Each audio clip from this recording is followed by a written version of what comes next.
بسم اللہ الرحمن الرحیم۔ السلام علیکم ورحمۃ اللہ وبرکاتہ۔ عزیز طلبہ، امید کرتا ہوں آپ سب خیر و عافیت سے ہوں گے۔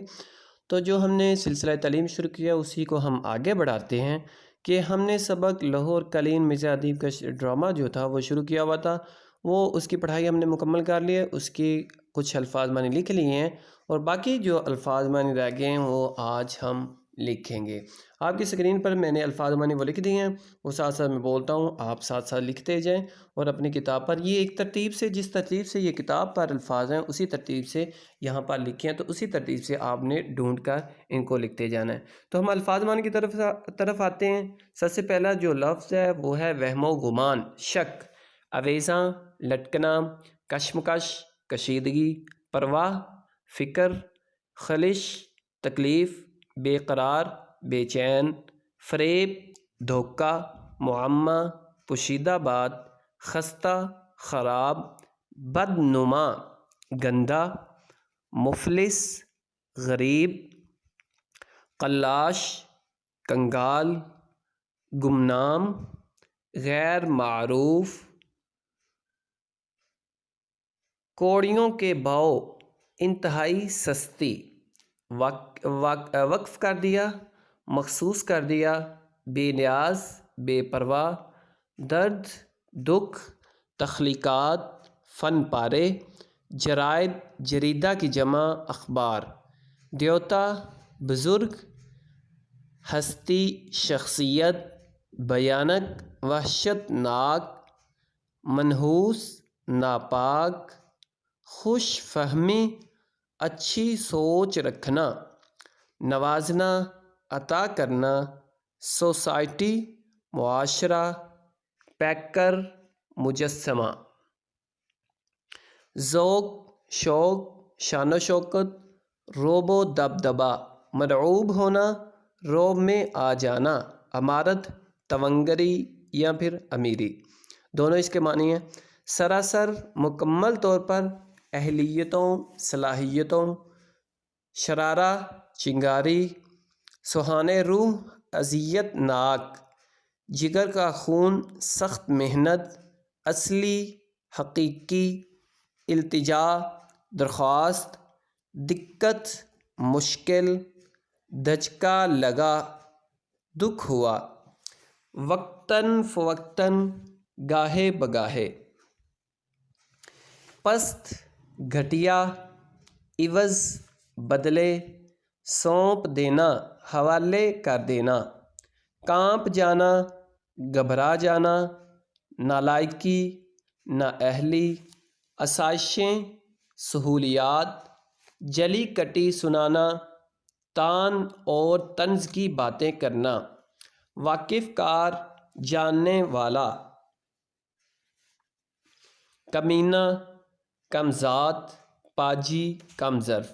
تو عزیز طلبہ، یہ آپ کی کتاب کے جو الفاظ کے معنی، مشکل الفاظ کے معنی، وہ میں نے درج کر دیے ہیں اور پڑھ بھی دیے ہیں، تو ان کو آپ نے ساتھ ساتھ اپنی کتاب پر لکھنا ہے۔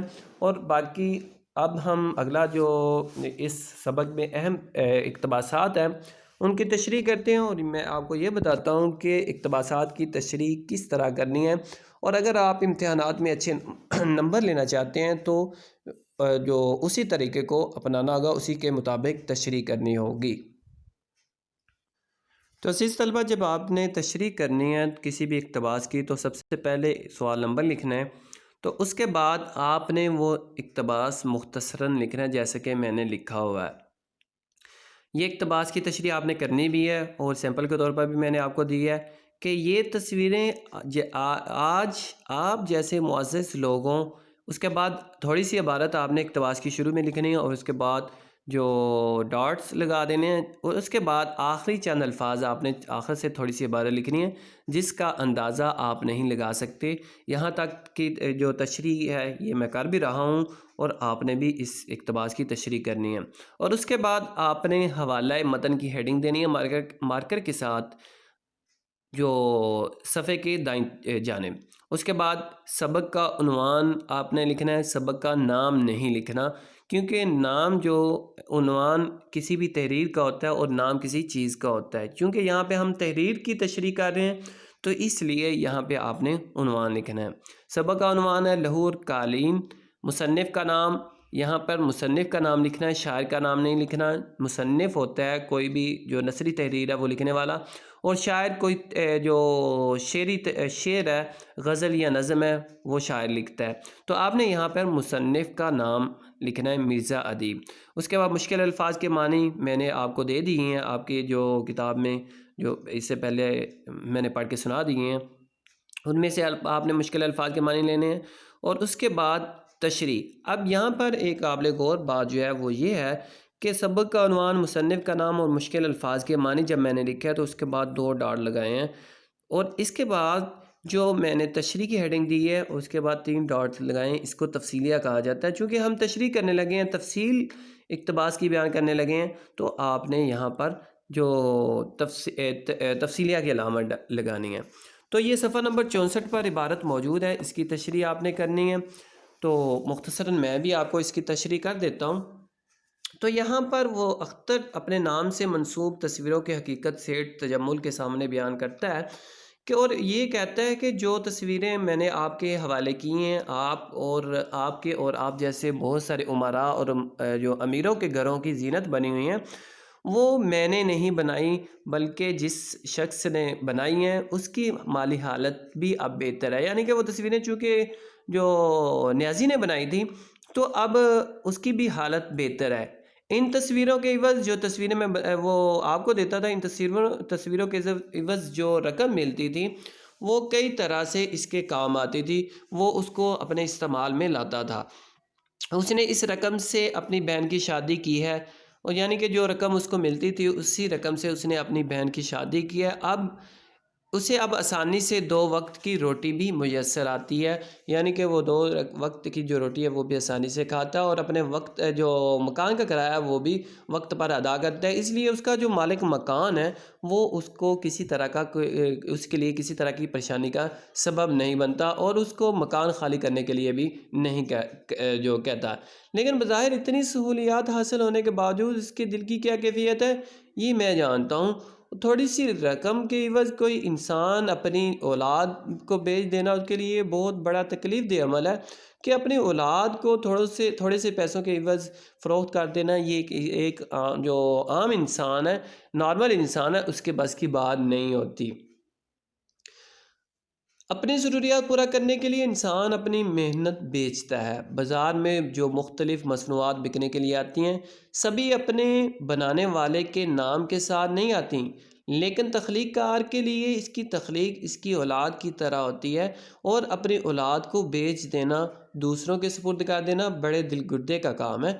لیکن غربت و افلاس انسان سے سب کچھ کراتی ہے۔ اردو ادب میں ایسی کئی مثالیں ہمیں دیکھنے کو ملیں گی کہ کئی لوگ ہیں جنہوں نے اپنی تخلیقات بیچیں، اور جو اونے پونے پیسوں کے عوض انہوں نے اپنی جو تخلیقات تھیں وہ دوسروں کے جو حوالے کی۔ اس کی کئی مثالیں ہیں، چند مثالیں میں آپ کے سامنے بھی رکھتا ہوں۔ غلام حمدانی مصحفی یہ اردو کے بہت بڑے شاعر ہیں۔ اسی طرح جو اقبال ساجد یہ قریب کے ہی ماضی قریب کے ایک شاعر ہیں۔ بیدل حیدری یہ بھی ایک شاعر ہیں۔ انہوں نے اپنا کلام جو ہے وہ سستے داموں فروخت کیا، چونکہ غریب تھے اس لیے ان کو اپنا کلام سستے داموں فروخت کرنا پڑا۔ ان سے کلام خرید کر، جن لوگوں نے ان سے کلام خریدا تھا، وہ بیٹھے بٹھائے صاحب دیوان شاعر بن کے انہوں نے بیٹھے بٹھائے اپنی کتابیں بنا لیں بغیر کسی محنت کے۔